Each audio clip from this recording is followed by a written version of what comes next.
सम्माननीय सभामुख महोदय, आजको यो विधेयकका सिद्धान्त र प्राथमिकतामा राख्नै पर्ने केही कुराहरू, धेरै कुरा राख्दिनँ, केही कुराहरू मैले भोगेको कुराहरू चाहिँ यहाँ राख्छु, किनभने यो धेरै नै महत्त्वपूर्ण छ। सर्वप्रथम त म उद्योगपति चाहिँ होइन, एउटा समाजसेवी हो, तर म चाहिँ उद्योग चाहिँ चलाइरहेको छु। वीरगञ्जको कृषि औजार कारखाना त्यो चाहिँ नेपाल सरकारकै उद्योग हो। त्यसैले कारखाना चलाएपछि अब नक्कली उद्योगपति चाहिँ भएको छु। र यसमा उद्योगहरू चलाउनको लागि के छ त भन्दाखेरि मैले अघि भर्खर यसमा यहीँ बस्दै यो मोबाइलमा के अरे च्याट जिपिटीलाई सोधेको, कुनै पनि देशले, विकसित देशहरूले कुनै पनि उद्योग धन्दाहरूलाई चाहिने कच्चा पदार्थहरू आयात गर्दाखेरि त्यो चाहिँ कर चाहिँ लगाउँछन् कि लगाउँदैनन् भनेर, इम्पोर्ट ट्याक्स लगाउँछन् कि लगाउँदैनन् भनेर च्याट जिपिटीलाई सोधेको, लगाउँदैन अरे। तर नेपालमा के छ त भन्दाखेरि उद्योगहरूलाई चाहिने कच्चा पदार्थमा ट्याक्स चाहिँ लाग्ने, चाहिँ एकदम ठुलो ट्याक्स लाग्ने छ। म आफैले बेहोरेको हो।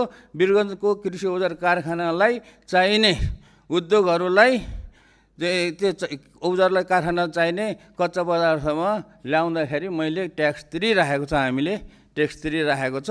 अनि ट्याक्स तिरेपछि त्यो सामान जो उत्पादन हुन्छ महँगो हुन्छ। तर उताबाट बनाउ भएका कृषिका औजारहरू ल्याउँदाखेरि चाहिँ ट्याक्स चाहिँ लाग्दैन। यो चाहिँ एकदमै नमिल्ने कुरा छ। यो चाहिँ होस् भन्ने कुराहरू म चाहिँ भन्न चाहन्छु, पहिलो कुरो चाहिँ। दोस्रो कुरो चाहिँ नेपालमा प्याटेन्ट अफिस छैन। प्याटेन्ट अफिस छ, नाम मात्रको छ, त्यो चाहिँ काम छैन। किनभने त्यसलाई चाहिँ गजै व्यवस्था गर्नुपर्ने व्यवस्था छैन।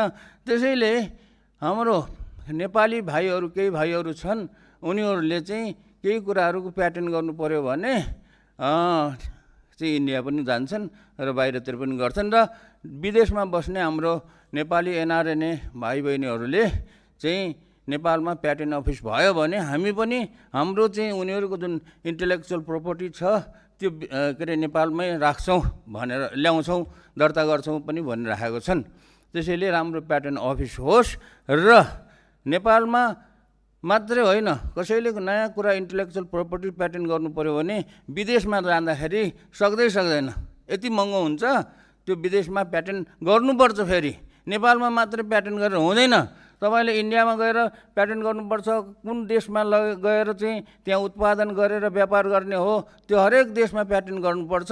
त्यो नेपालीले चाहिँ उनीहरूले सक्दैन। त्यस कारणले त्यस्तो किसिमको विदेशमा गएर प्याटेन्ट गर्नको लागि चाहिँ त्यो सरकारले अनुदान दिनै पर्छ। दिएन भने त्यो उसको इन्टेलेक्चुअल प्रोपर्टी चाहिँ हराएर जान्छ। र यसरी उनीहरूले प्याटेन्ट गरेर कुनै कुराहरू चाहिँ विकास गरेर उत्पादन गरेर चाहिँ के अरे उत्पादन गरेर अलिअलि पैसा कमाउन थाल्यो भने, देशलाई पनि अलिअलि कर तिर्न थाल्यो भने, रोजगारी सिर्जना गर्यो भने सुरुमा चाहिँ उनीहरूलाई चाहिँ करमा चाहिँ विशेष किसिमको थोरै भए पनि प्रोत्साहन गर्नको लागि छुट दिने व्यवस्था होस् भन्ने चाहिँ म चाहिँ चाहन्छु। र अन्तमा अब मैले भन्ने गरेको, जहिले पनि भन्ने गरेको, सबै साधारण जनतालाई पनि थाहा छ, मेरो माग भनेको यो उसको लागि, रिसर्च इनोभेसनको लागि, नवप्रवर्तनको लागि, के अरे यो बजेटको यो के बजेट भन्छ, यो पुँजीगत खर्चको 1% छुट्याउने भन्ने चाहिँ यो सर्वसाधारण सबैलाई थाहा छ।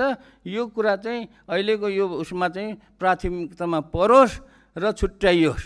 र अब त्यो चाहिँ यसलाई चाहिँ, त्यो बजेटलाई चाहिँ फेरि के हो भन्दाखेरि बहुवार्षिकीमा राख्नुपर्छ। किनभने कुनै पनि कुरामा अनुसन्धान गर्दाखेरि त्यो अनुसन्धान चाहिँ 1 वर्षमा सिद्धिँदैन, एउटा आर्थिक वर्षमा सिद्धिँदैन भनेदेखि त्यस्ता अन्य बहुवार्षिकी पनि राख्नुपर्छ। किनभने राष्ट्रिय आविष्कार केन्द्रमा 4 वर्ष, 5 वर्ष, 3 वर्ष, 2 वर्षसम्म कुनै एउटा चाहिँ के अरे इनोभेसन गर्नको लागि कोसिस गरिरहेको छ नि त, अझै पनि सकेका छैन।